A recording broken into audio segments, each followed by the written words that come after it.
So my name is Ján. I'm from Bratislava, where I finished computer science this year, and now I work as a programmer and in my free time also as a game developer in the little studio called Crossfade. And my topic is called purpose-based game development.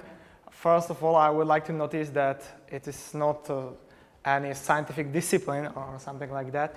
I would like to share with you some thoughts that were results of my personal search, how to maybe create more meaningful games. Every one of us knows some very virtuous people like saints or writers or some political leaders that influenced many people in a good way, and they did great works in their lives and helped many other people.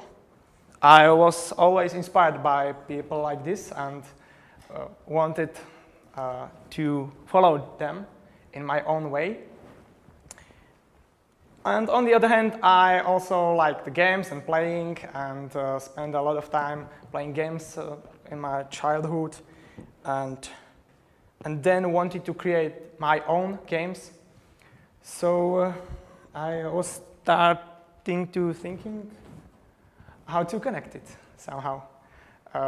Like we have for example, writer J.R.R. Tolkien. He's a great person. He did great thoughts in his works. Can we do something very similar in computer games? When I thought about this, I managed to compose something called the Game's Meaningfulness Ladder, where I try to rank the game's purposes by their meaningfulness. At the base of games' purposes is something that I call entertainment, but it don't have to be only fun. It can be some sort of relax or action or tension in horror games, or but it's always some sort of simplification or alleviation of real life. So that is some attribute that every game should have. On the second level, I place the skill or educational level. So if a game helps you to develop mentally or physically, I think it is a good additional value that a game can give. But we must not forget the first level, the base, the entertainment. Maybe you know some games that were built purely for educational purposes, and it was very visible on the game that the purpose was something other. But if the game is built on entertainment and it helps to develop in some mental or physical way, I think it can be very good, and we have many examples in today's games industry. But it looks like it ends here in most of today's games. Can a game bring something more than just skill or education? Many of our friends and relatives don't think so, that this is possible. Games are just for entertainment and maybe for something educational. But we in Crossfade think that it is possible to bring something more, because we grew up as scouts, and in scouting program there is a lot of games. The games that teach you something, not only the skills, but mostly the life principles and some values and friendship and so on. And therefore, I decided to place principles as the top meaning that a game can give you, but there also falls values, paradigms like views on life, the point of view, and some real-life relations. But not everyone may agree with, with this top level. For example, games writer Tim Biggs literally said, "Real-world logic and morality simply have no place in video games." So there are opinions like this, but we don't think so. And my experience as a player and as a human being says the same.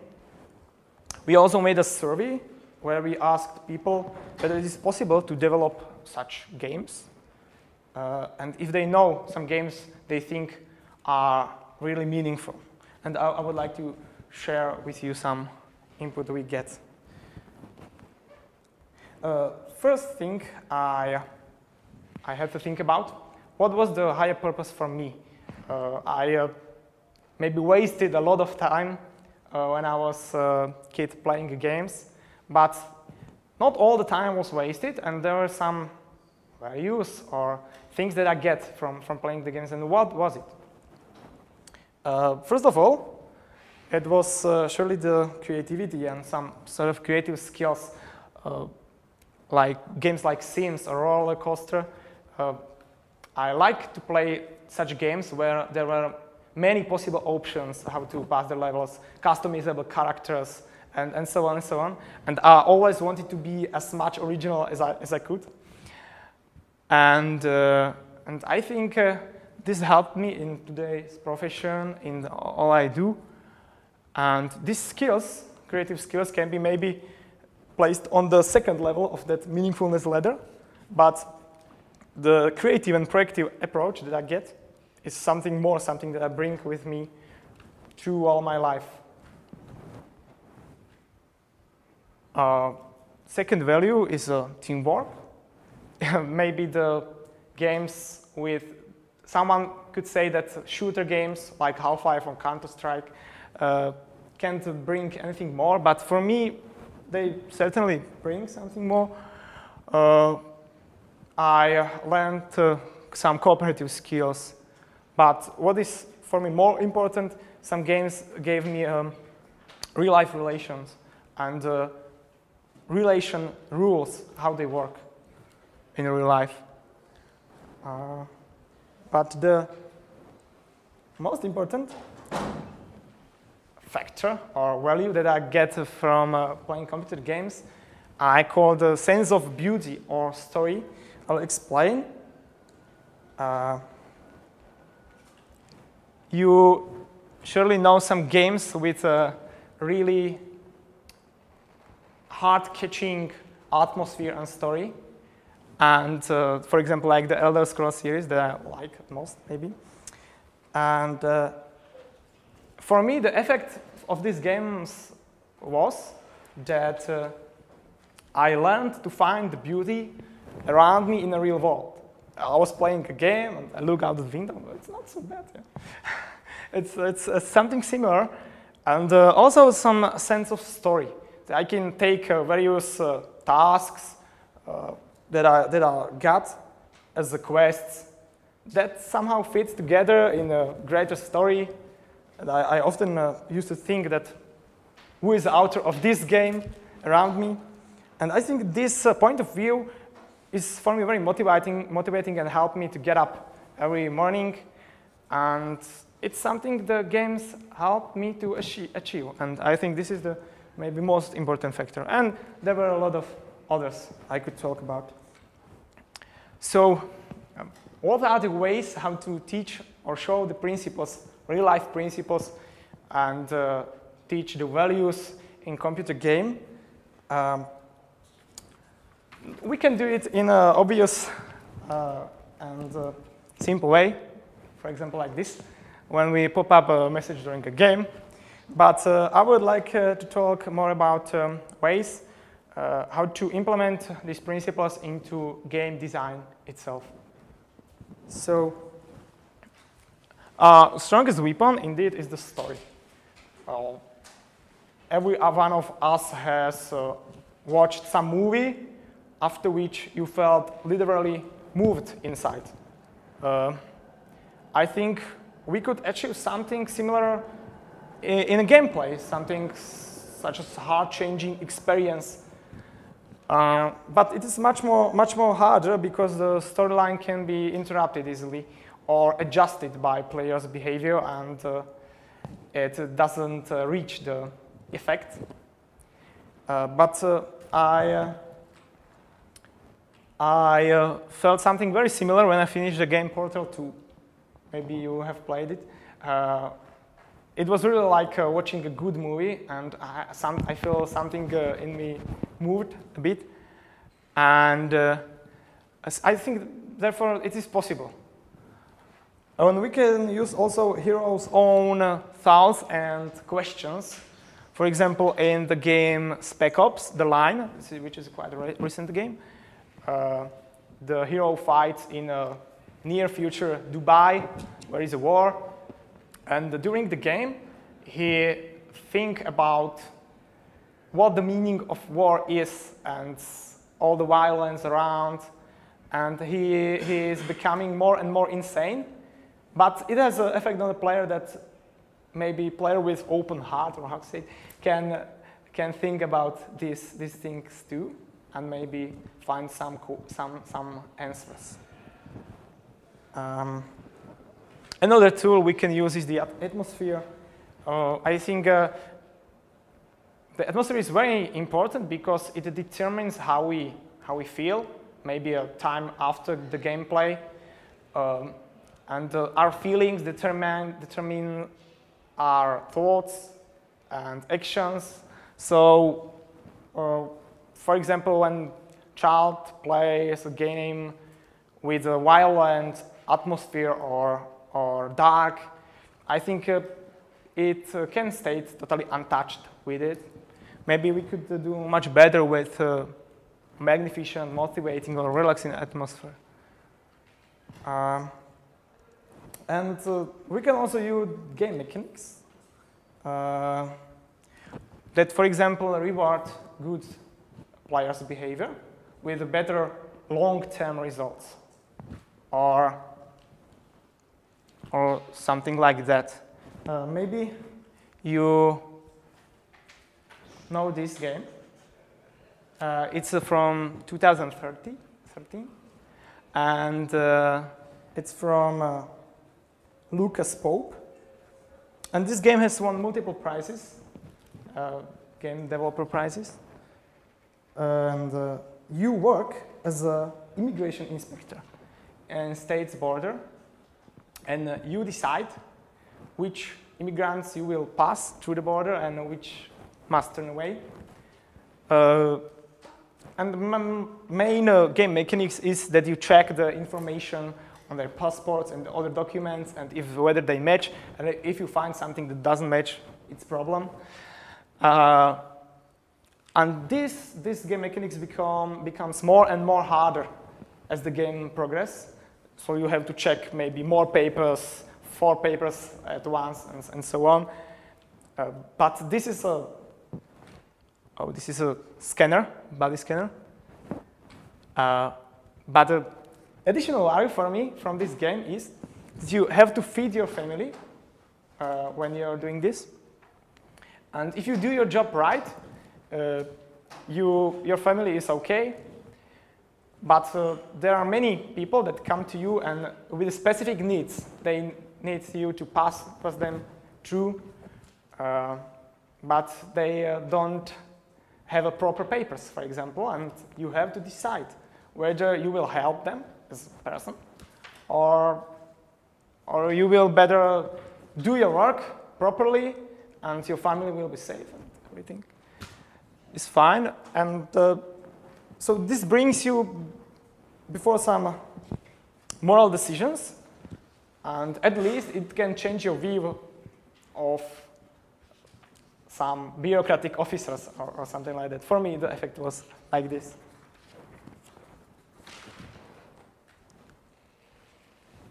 If you had one more chance to live, what would you change? That's the basic question of this game, To the Moon. It's a good example of a game with a really hard-moving story and atmosphere. You play as the couple of doctors that have a special ability that they can enter patients' memories and change something. But this procedure have a some fatal effects on a patient's brain, so it can be done only on deathbed. So you try to answer the question, what would you change if you had a chance? And besides this question, the game is also very interesting and has many funny dialogues and game mechanics. So also recommend. And I think there are many other games with additional value. We may heard about some of them in previous talks, and I think there is a great potential, but it's very hard to find such games in a commercial game industry today. But I think the most important is the approach of player playing these games. If he plays with a aim to get something more from the game, he mostly gets it. But if not, any mechanics wouldn't help. So now I'll list some rules that I follow to produce games that I can stand for and that I think they are valuable. First of all, we made a list of some values and principles that we would like to share with others, some thoughts in our games. When you have such list, you can, first thing you do not let any of your games deny these principles that you have written down, because then you're denying yourself something from your inside you want to get and you want to give. And the second thing, make sure there are at least some of them present in your game in some way, either in the story or in game mechanics or something like that. To be more concrete and more specific, I would like to introduce you our startup. As Krasud, we have a game called TwinBot. This is not a valuable game from first sight. It has very interesting mechanics. It's an internet game that is based entirely on machine learning. You somehow train your robotical twin to fight against other AI machines in an interactive arena. And you do it only by showing examples in real fight. So you show some examples how the bot should behave, and then you let him, and he do it a similar way. This is a very funny principle, because unexpected AI decisions can be very unexpected, but there are many variabilities. So, for example, you can